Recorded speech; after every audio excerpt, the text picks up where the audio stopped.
we're launching very soon. And I would not even declare my product as a protein powder, but more as a performance and recovery shake suited for athletes in particular to increase and improve athleticism. And he's here. He is here. Cristiano has entered the building. Welcome, wherever you are, to the Old Trafford Theatre.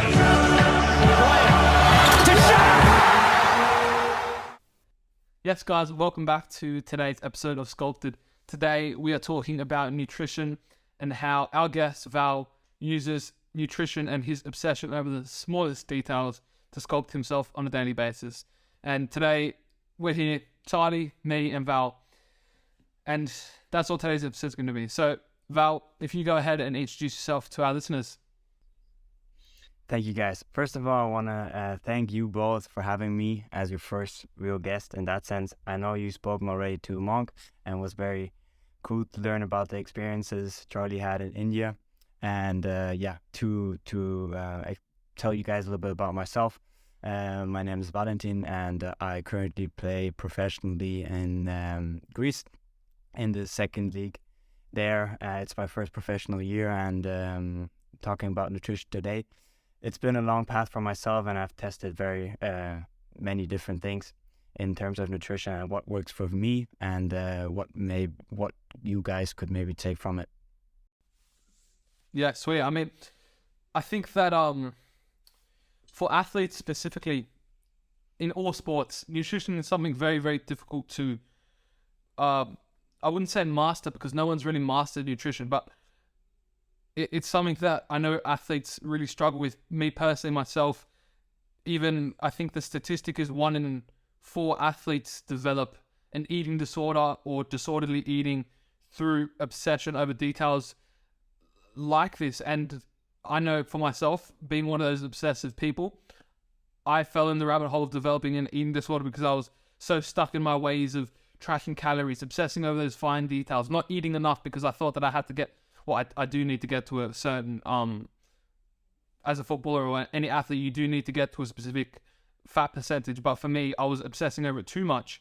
And that's just my personality type, right? But for different people, obsessing over certain things work better for others. And I know, Charlie, you really do focus on your nutrition a lot.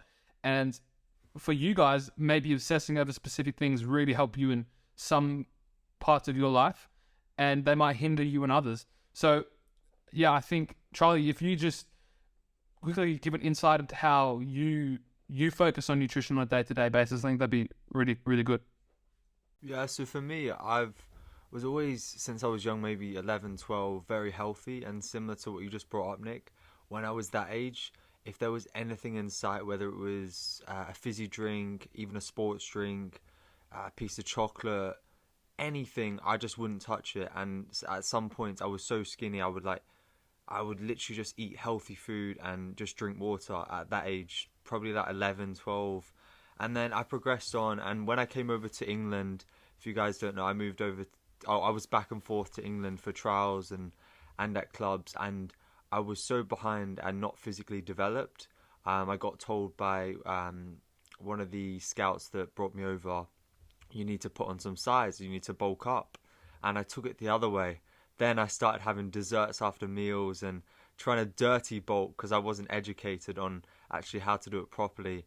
And then when I'll jump forward to today, I more look at it from a balanced approach, but at the same time I make sure I am in that what you mentioned, the right body fat percentage to perform at my optimal level. And I think it varies club to club, but from my previous experience, the clubs I've been at, that is normally below 10% body fat. At my previous club of Plymouth, if you were above 10% body fat, you were fined.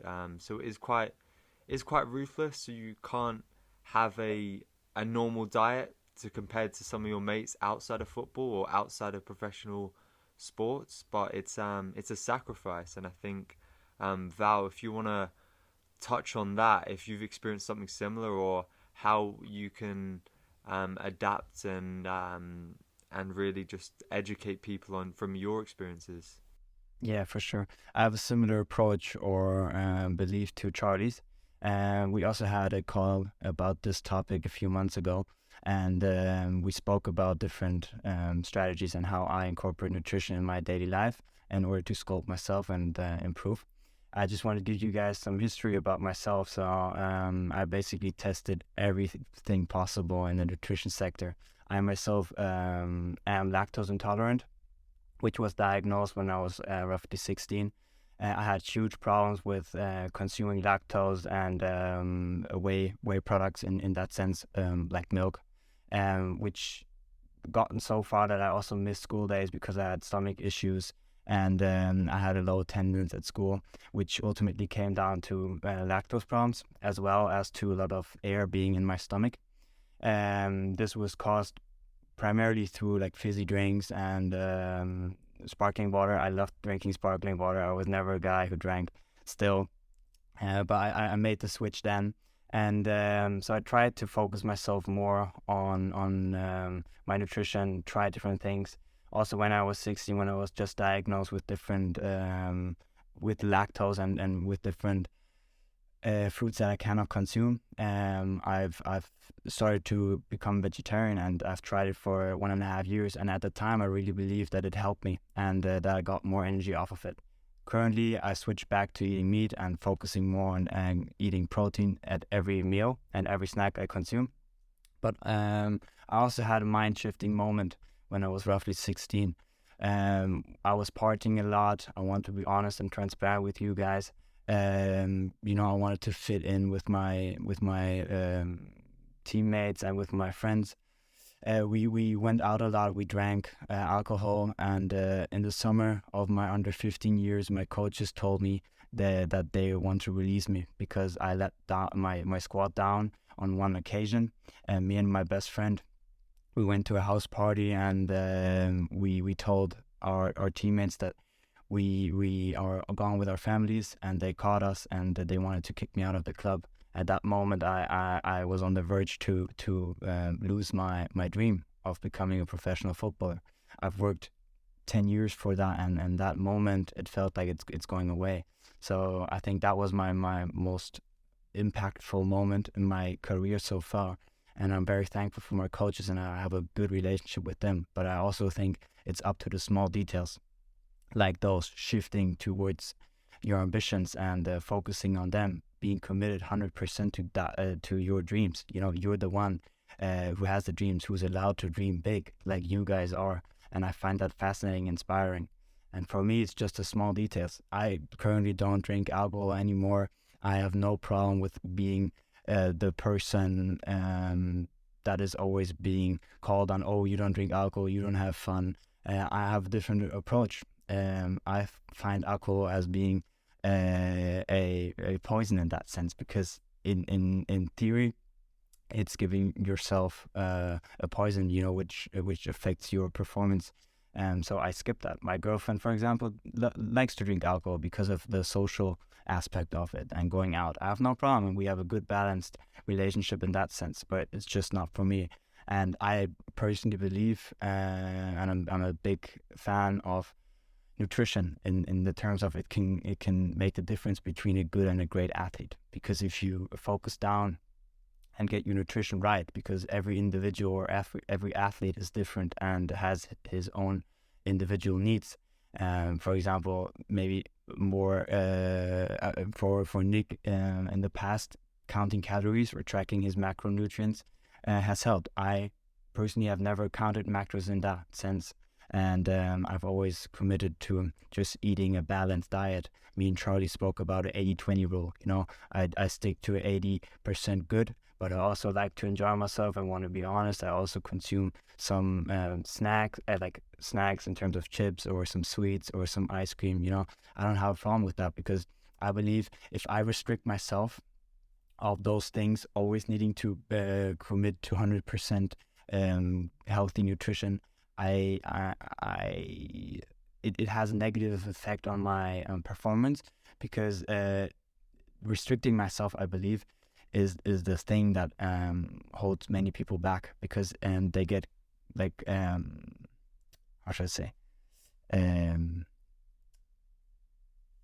like tied in. And I think it should be there's some kind of freedom for the people, or on the one side to enjoy some things and not to restrict, still live your life, but of course you can also be free in that sense and have a good balance between 80% good foods that benefit you, that get you recovered faster and whatsoever. So that's my approach to nutrition. Yeah, that's great. I mean, I think that the thing that you touched on when you're talking about an 80-20 rule, now that's a rule that a lot of people in sports, life, anything, I think that's a rule that a lot of people can apply to benefit themselves nutritionally. Now, I'll be 100% honest. I tried this myself. This technique did not work with me. And this is what led me. So I think prior to COVID, for 3 years, I was, Charlie, how you were talking about like added sugars, anything that the type of instant gratification foods, right? I completely restricted, didn't eat them. I'm very black and white. Something that most people probably have noticed from even just listening to a few episodes. I'm very black and white about how I think. And the 80-20 rule never worked for me, basically. I ended up binge eating or not eating. That's what it was basically for me.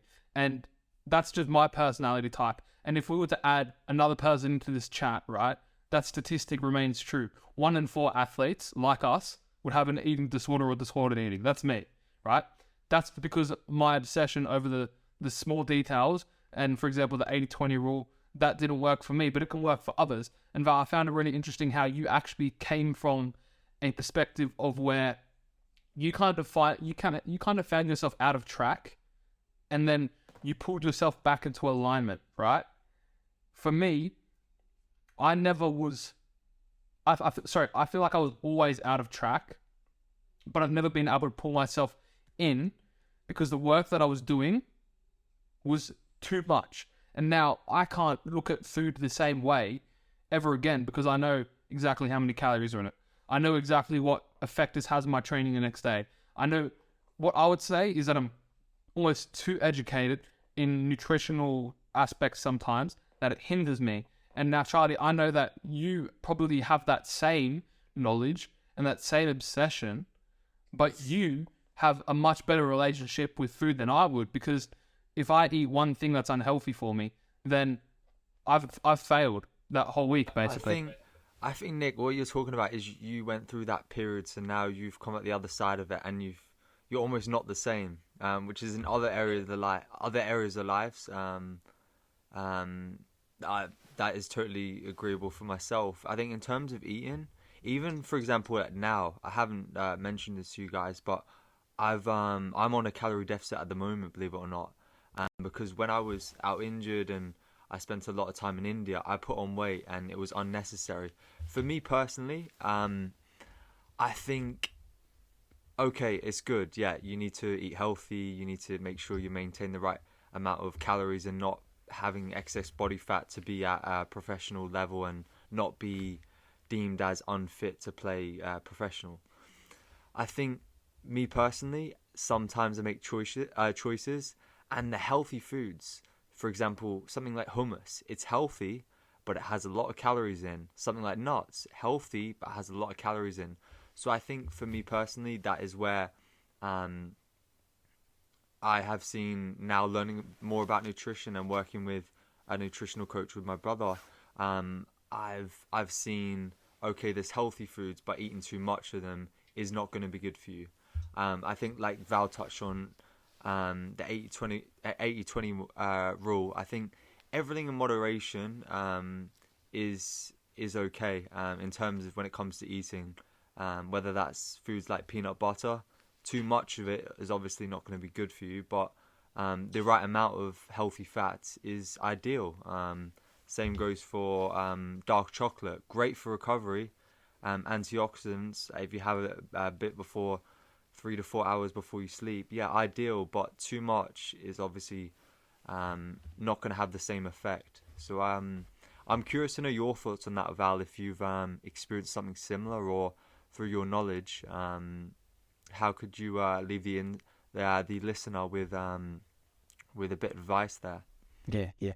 I was just thinking about it as well when you both were speaking. I think the biggest takeaway one can take from the episode today is you need to find your own nutritional path in that sense. For example, for Nick, it was the binge eating that initiated the nutritional factor. For me, it was converting from a vegetarian and being diagnosed with lactose intolerance that got me on this hook. And for example, also a little insight, I've tried to stick to 100% a healthy diet, cutting out every junk food, added sugars, when I tried the 75 Hard Challenge by David Goggins. But I ultimately failed because on day 53, when on the first day of vacation with my friends, I dislocated my shoulder, and it just all fell apart. And I want to be honest, on that day, I actually cheated. I cheated on the challenge, and I don't want to say it's karma or anything, but I just personally think it restricted me too much, and it made a big mental aspect on myself. And currently, I am getting more and more into the space of mental work for footballers, and that it should be put more emphasis on. And I think this part of nutrition, of course, it's a very, very important aspect, but you need to find a strategy that works for you. Not everything that works for Charlie or for Nick or for myself works for you guys out there. So I think you need to test and try and optimize. And that's what you do in all aspects of life. With your training, you optimize, see how it goes. So I think that's the biggest lesson I learned from you guys today. Finding different perspectives, and I think it's very inspirational that you guys are doing this and sharing your knowledge about it.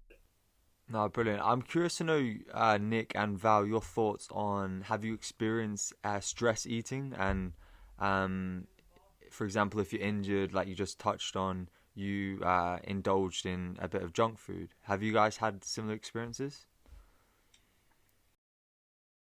Yeah, sure. So basically, I've never actually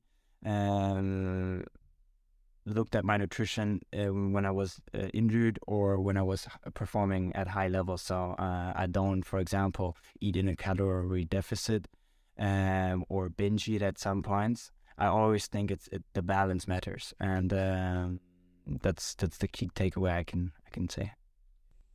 Yeah, I'd say for me personally, my nutrition's not great now. Even like I'll say that I'm still trying to learn. I mean, the past 7 months whilst I've been in Germany, it's probably been the hardest nutritionally wise because I've had to. I mean, I've only just got a kitchen in the past 2 weeks. Every other meal, basically, I had to go to the shops, and I might not have a kitchen that week, right? So there'd be most weeks where I am accidentally in a deficit of 1,000 calories, right? This is. When I first started counting calories, I was purposely putting myself in a deficit of 1,000 calories. And then come Sunday, I'd be completely undernourished. And I'd have to, like when it first started off, binge eating, I started consciously doing it, right? But you start having a pattern, and your body does like binge eating. It's very rewarding. It's short-term rewards, right? Which is why people like alcohol, because you get such a quick reward for doing barely anything, and then afterwards you feel horrible. But that quick spike of whatever hormone is released through eating or through drinking, it outweighs the regret sometimes. And for me, doing that over and over again, it creates habit, right? And for me, the past 7 months, it's been the hardest it's ever been, and I haven't been tracking calories or anything like that. I've been trying to be more relaxed because that's what my nutritionist was telling me to do. But I didn't find that helped me at all. And there's still days where I'll undereat, and then the next day I completely overeat because that's just what my body does. Your body isn't meant to be in a caloric deficit at all. That's not how you're wired. And it is, if you're in a caloric deficit, that is disordered eating to a degree. As I said, your body isn't actually meant to be in a deficit. You are meant to be consistently a similar weight. Yes, you have fluctuations, but you're not meant to be in the deficit of 7,000 calories. That's outrageous, right? So for me, I'll still have days where I completely overeat because the day I didn't eat enough because, as I've mentioned, I've had to go to the shops to buy every meal previously. And so this habit, I still have to work my way out of it. And I don't have any support currently because I'm here by myself doing it. I'm working it out. I don't have much money to spend on a dietitian, chef, meal services, anything like that. And it's very difficult for my personality type and then also my situation. And I think that as a footballer, it's so difficult, especially because you do have to meet these expectations and standards that I don't meet personally. And this really, if anyone really knows me, this annoys me to the deepest part. And it doesn't represent my obsession with football. It doesn't represent my obsession with anything. It doesn't represent my professionalism. And that's what digs deepest at me. But I think that if people really knew what my situation is, they'd probably have a bit more understanding, and maybe I would have more success in that. But I think that it's very situational for each footballer, because the same obsession that you guys showed or detail that you guys showed got you the results, but didn't get me the results, if that makes sense. And that's where I think it's individual. And Nick, obviously your situation now with living out of hotels and apartments for the last 7-8 months, it's obviously not going to be ideal for having the right meals and finding supermarkets, being able to cook, and when you're living with families, etc., you're going to be eating their sort of meals. So you will never find your routine. I think the routine comes once you're like living with the same family, or you're living by yourself and you know exactly what you have. The majority, for the most part, I'm sure you guys are the same. You tend to go to the same foods and have the same meal times each day. And I just wanted to touch on that. For me personally, I've experienced, if I'm stressed, for example, not so much anymore, but in the past, for example, if I had a day at training where I didn't do so well, I had a game and I just knew I could have improved on the game, I would, like, that evening, it would be a Saturday evening normally, if I played the game at 3 o'clock on a Saturday, that evening I would just overindulge in so much food, like not even bad food, just like granola, like yogurt, like I love peanut butter, so a lot of peanut butter, and it would be to the point where I'd physically feel sick. Like I would literally feel so sick and be like, why the hell I've just done that? And then I'll go to sleep and I'll be like, oh, you're actually stupid. But anyway, now when I feel that same kind of stress coming, I have things in place now, like meditation, etc., and breathing methods. But if you guys experience something similar, which I wish my past self would have known, is as soon as that you're about to take that next bite or whatever it is, whether it's crisps, chips, chocolate, you go, this habit no longer serves me, and I'm no longer the person that overindulge in these type of foods. And just put it down straight away. Even if you're halfway through that packet or halfway through that chocolate bar, put the thing down, because when the next time it happens, you'll remember that situation. You remember you have the self-control and you have the mindset to overcome that little phase of eating the wrong stuff, because you know you're not going to feel great after. It's only that instant gratification. So I think that's my two pence on that. Just quickly on that though. So let's say if you're under eating completely, like what I was, and you it starts off, you actually can't think straight because you're under eating, right?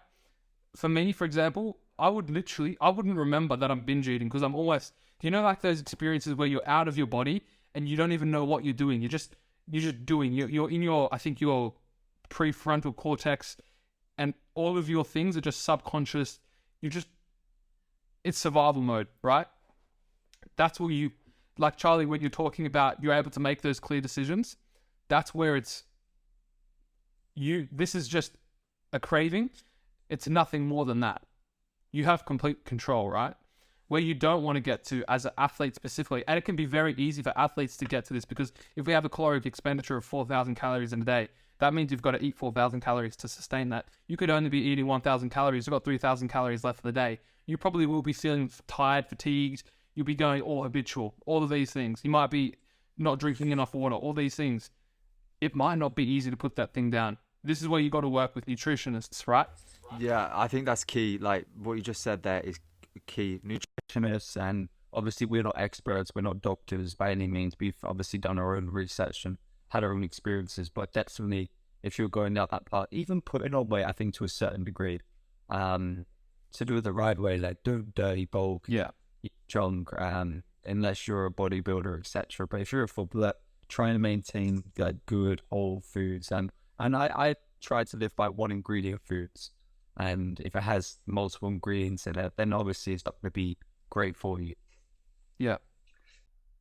I would just give a small take to what Charlie just said, and Nick as well. I would expand even further. Of course, it is important to have a nutritionist, who you can trust and rely on, and that works for you. But I would also expand it in terms of you need a great coach, not only like the physical coach, but also like a mental coach who can help you. You need good people who surround you, to just that trust you and that you trust in, that help you get where you want to be, or what you want to get. I think that is so important. And if you do have someone in your family that if you're on a weight loss journey and they said something in the past and want to do something similar, get them involved. Like, do it with your family member or do it with your friends. Accountability.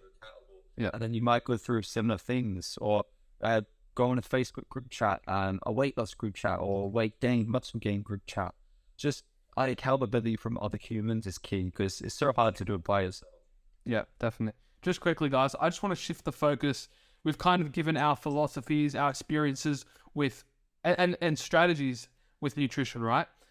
Val, I just want to touch on briefly your own, I guess, processes and experiences in specifically protein.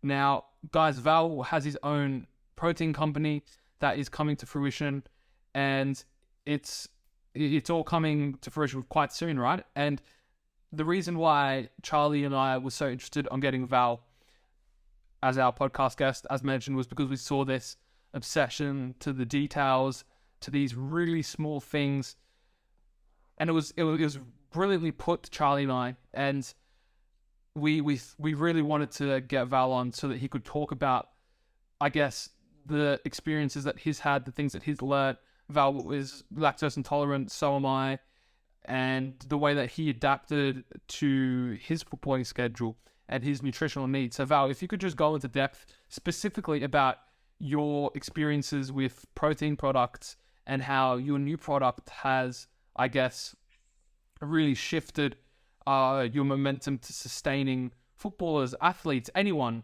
who can use protein products to benefit them sustainably and long term. Yes. So basically, I had some big issues with the whey protein market in the past, like I told you about, with the lactose intolerance. 70% of the current whey protein market products are not lactose intolerant, and currently on Earth, we have 70% of the population who have a small lactose intolerance, maybe very little or very severe. But in general, the market is still way too focused on lactose products because the manufacturer is very cheap. And the number one ingredient that has high lactose amount that causes digestive issues and whatnot is whey protein concentrate. In that sense, from a manufacturer's perspective, it's very cheap to produce, and it's a filler in that sense because you can punch the powder. And basically what I created is, my brand is called Sind. We're launching very soon, and I would not even declare my product as a protein powder, but more as a performance and recovery shake suited for athletes in particular to increase and improve athleticism. I also specifically advocate on the term athleticism because I also believe that the marketing of the whey protein market has shifted a little bit too much towards bodybuilding and buffing up like a big guy, and products are missing for athletes in particular, endurance athletes, and overall the knowledge is missing for many young athletes out there.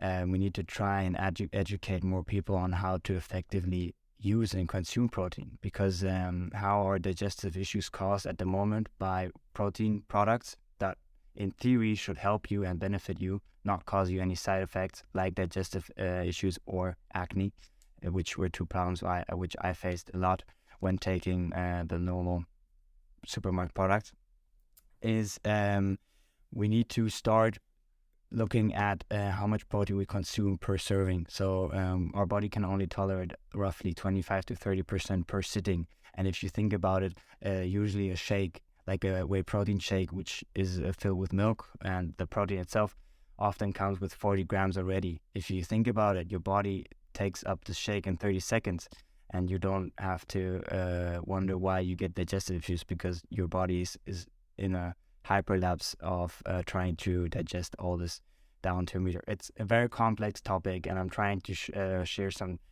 transparent and educational information on the subject. But I will also discuss some further information with Nick and Charlie about the subject and try to educate you guys out there and to try to make better choices. But the options and the education are missing for athletes in particular.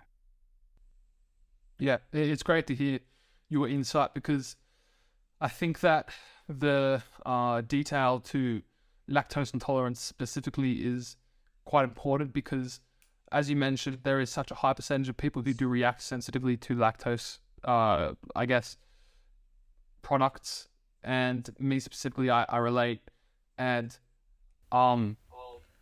Sorry, this is part of it. Basically, I'm looking at something I wrote on the 7th of this month, so literally a few days ago. And it says, because this is when I started kind of my calorie deficit, if you like. And it says, everything that goes into your body, moderation plus healthy, and then it has the date. And I think that is key. Sorry to cut you off. Is having like reminders to look at also. But the self accountability is the most important to do anything. But if you have disorders and things like this, definitely seek a doctor or a professional. great point, Charlie. I think that, yeah, visual cues, reminders, everything like that to keep you on track. And as I was saying with Val, the attention to detail of how these 1% really do make up the big picture. And yeah, I think that's what Charlie and I really see in Val, and that's what we really love to promote on Sculpted. And Charlie, I just want to quickly ask you, are there any specific questions you had for Val before we asked him his 3 ways that he sculpts himself on a daily basis? So the main question I'll ask for Val is about the advice he would give to an athlete that is starting his journey, that knows nothing about nutrition and wants to be a professional athlete. And then I'll ask him a follow-up question about anyone and what the advice he would give them would be. So the first question is, someone starting their journey and wants to be a professional athlete and knows nothing about nutrition, what is 1 piece or 2 pieces of advice you would give them? Yeah. So basically, I am as well. I have not studied any nutritional courses or whatsoever. I can only speak from my experience, and I've researched a lot in the past 2 years because of starting my own supplements industry and supplements business. But what I can say is if you try and start out, don't get too frustrated if it doesn't work out directly. And just like Charlie said, he's focusing on single ingredient meals currently, and I would also suggest you try out these different things and maybe consult with a nutritionist that you again trust and that you have a good connection to, that can help you out, because those are the guys who essentially studied those topics and who are much better in terms of what information they have, what can work for you. But as well, I would say everyone is individual, and like we just heard in the episode, between me, Charlie, and Nick, I'm a big advocate of a balanced diet, and maybe it doesn't work for everyone, but that's just how I currently live and what works for me. I've tested a lot, and I would suggest you guys test and optimize. So, yeah. Love that. Val, the other question that Charlie had was for anyone. I think Val answered that as well. I was thinking when you were answering that, Val, is there any advice or tips and tricks you could give someone who's maybe not an athlete and just works a regular 9 to 5 or an office job, and is trying to maintain their nutrition? Yeah. I've one specific advice actually. It's very simple. It's being prepared. So, for example, having snacks available, maybe having a meal plan of what you stick to, always having one kind of protein with every snack or meal. Because essentially, why do so many athletes go to binge eating or eating junk food? Because it's the temptation they have. You know, you have a long, intensive work day or a long, intensive training session, and you have a long commute home, and you pass by a McDonald's or a supermarket, you know, and the temptation is there to quickly grab something, which maybe in that moment gratifies you, and but you have to already try and think 2 steps ahead in order to prepare yourself. You know, have maybe a packed lunch with your packed snack, a protein shake, a granola bar, something like this, like this. Implement those routines into your day. Stick to meal plans, stick to simple ingredients. I would say this is for anyone out there who wants to improve on their nutrition. Yeah, that's brilliant. I think that's a very, very good point to just put it out there for anyone who is looking to improve 1%, 2%. Nutrition has a large picture in the whole picture, if that makes sense. When we talk about 1%, nutrition is maybe a bit more than 1%, but it's awesome to hear these little details of how people can really, I guess, as we were just talking then, start their journey or refine their journey. And that being said, Val, as we kind of wrap up the podcast now, I'd love to hear 3 ways that you sculpt yourself on a day-to-day basis and how you improve and refine your practices. Yeah. So my first piece of advice and what I sculpt myself with is basically, if you want to win the day, win the morning. I'm a big fan of starting off early, not like exceptionally early, like 5 or 6 in the morning. You know, Charlie sometimes does it and it works for him again. But for example, for me, it doesn't. But I like to chip away in the morning, get my most challenging tasks off, because I know sometimes in the afternoon I get a dip of low energy, and I just want to be prepared for that. So if you want to win the day, win the morning. Second of all, a big one that I learned in the past 3 to 4 months, believe in yourself, and be proud of what you already achieved, because there are many maybe also close to you who maybe don't believe in your journey, but essentially, who's the one who's going to make it? And that's going to be you. So you need to be the number one in your life, believing in yourself, in your dreams. You have the possibility of dreaming, and that's the cool thing of life. You know, it's free. Everyone can dream, but it starts off with believing in yourself. Also, if others laugh or maybe you don't believe in you. And my final one is a big one, which I've discussed with Charlie as well. Just starting out, just committing. And it's vulnerable at the beginning, you know, starting off with posting on social media, for example, or starting off with different training techniques, or training with different clubs, as I can imagine for Nick, you know. But he committed. He went from Australia to Germany to commit to his dream of becoming a pro. And I would just say a simple one: just start. You know, you will make mistakes, and I'm a big fan of making mistakes. I've learned already so much. I don't have a degree in business, for example, but I've created a startup already, and I'm very thankful for having gone through these different situations, also in terms of nutrition. So those are the 3 points I sculpt myself with every single day to improve. And I'm still at the beginning of my professional journey. I have big plans, and I believe in myself. And thank you guys for having me. Yeah, just quickly, Val, I have 2 questions on that. With your second point, with your belief, I think it's very easy for us to say believe in yourself, right? Can you give us one way that helped you start to believe in yourself? One way.